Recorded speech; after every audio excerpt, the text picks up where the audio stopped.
Welcome back, campers. Today is day 3 of tie-dye class, and today we're going to work on rinsing our shirts, seeing how cool they turned out, and hanging them up to dry and putting them in the washing machine so that we can reveal our shirts to one another tomorrow. Can't wait. Guess what time it is? Time to rinse our shirts, the best part. Let's get started. The very first thing you want to do is open up your tie-dye into the sink or wherever you're going to rinse it. You want to toss this into the trash can because there's still a lot of dye left in it, and if you set it on your counter, you might get dye there. So we're going to put that right in the trash can. So the very first thing you want to do is start with cold water. You want to rinse your shirt with cold water.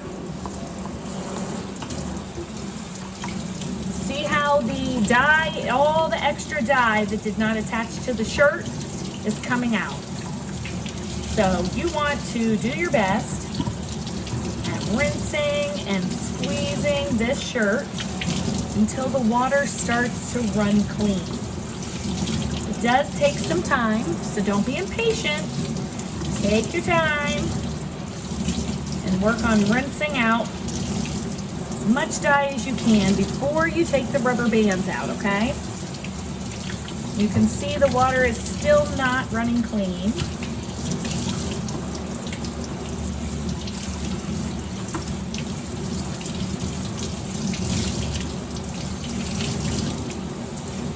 And like I told you yesterday, if you don't have a sink in the house or in your garage that you can work on this at, you can do it outside, in the yard, with a garden hose.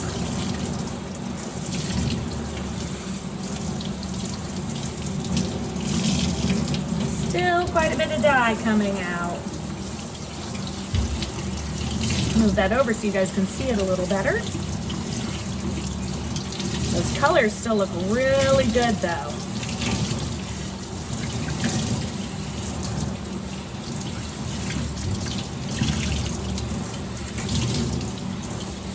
All right. We will go ahead and start taking off the rubber bands. Do not let your rubber bands go down the sink drain. Make sure you either set them aside to recycle them or into the trash if you are finished with them.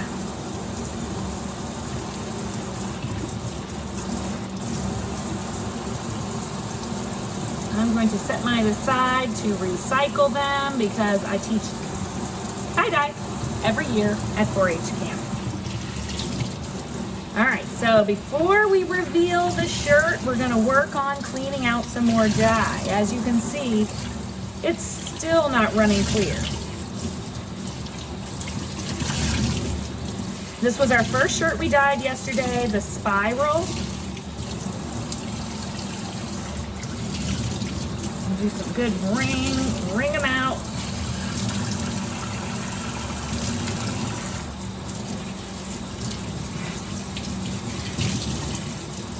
I know the anticipation's getting you guys, but you can't wait to see what the shirts look like.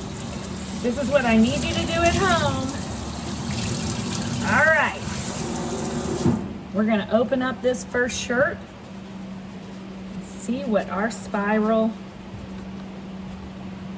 Wow. It looks fantastic. Doesn't that look so good?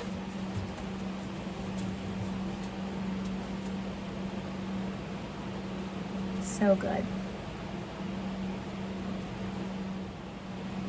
Time to rinse out our bullseye.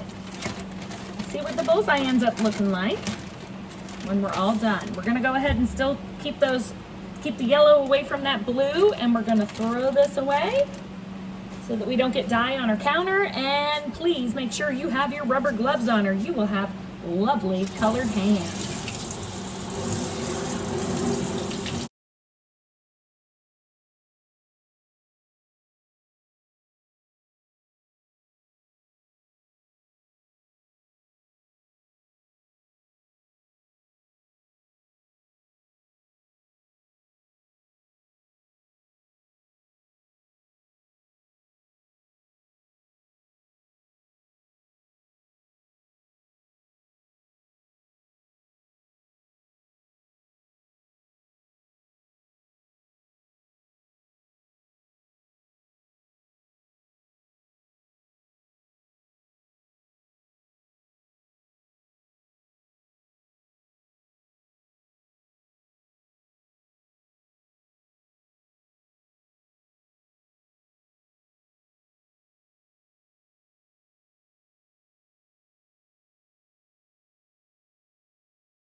one last final ring to it, and then we'll open it up and see how our bullseye looks.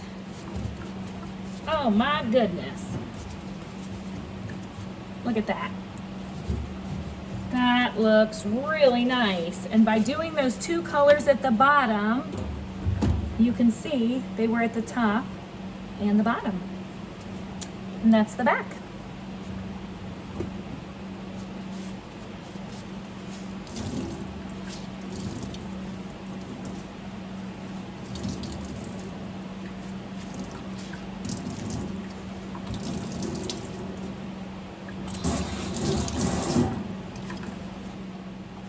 Time to rinse our last shirt, the rainbow stripes.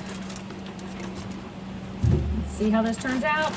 Plastic bag into the garbage. Time to rinse the colors.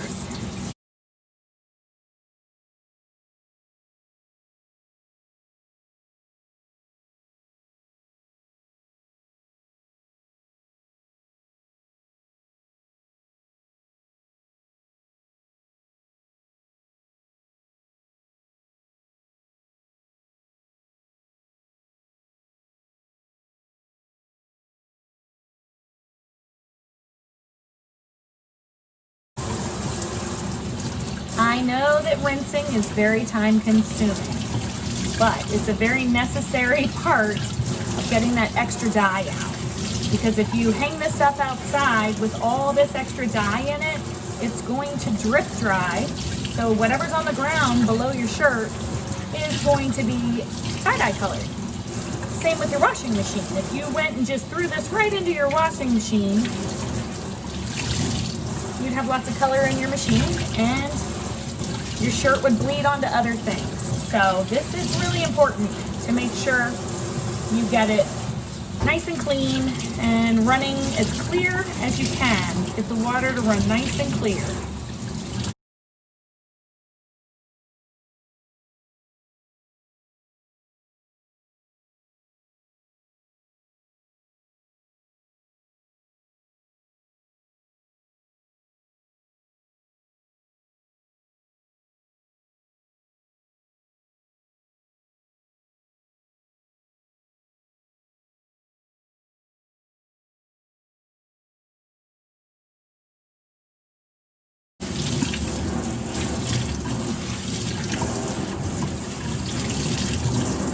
I'm gonna give it one more good rinse now that I have all the banding off.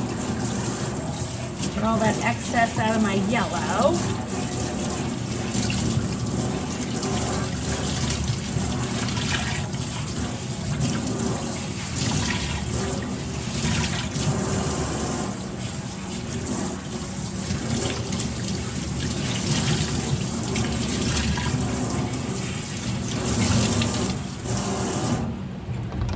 Alright, one last good rinse.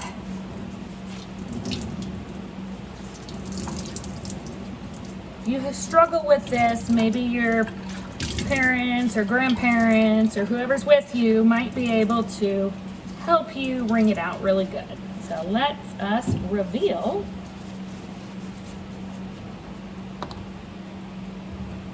our last shirt. Looks great. You'll see them all hanging up soon. Well, it looks like we have all of our shirts rinsed now. So now that you know how to do it, nice and slow and take your time and get as much of the dye out as you can. And then we'll move to the next step of getting our shirts dried. So you have a couple different things you can do. You can either take them right up to your laundry room and put them right into the washer without any other clothes on the hottest setting you can with regular detergent. One wash should do them good, and then you should be able to wash them with other items, no problem.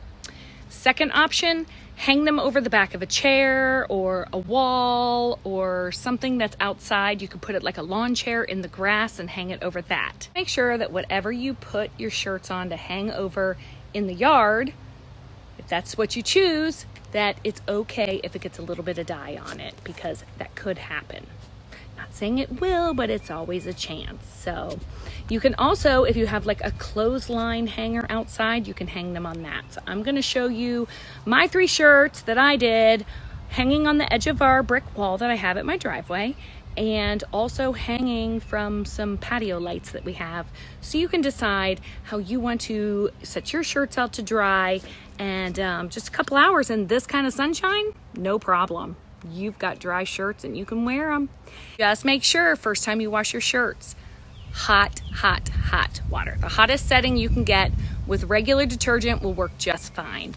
And just wash them alone, dry them alone, and then they're good to go.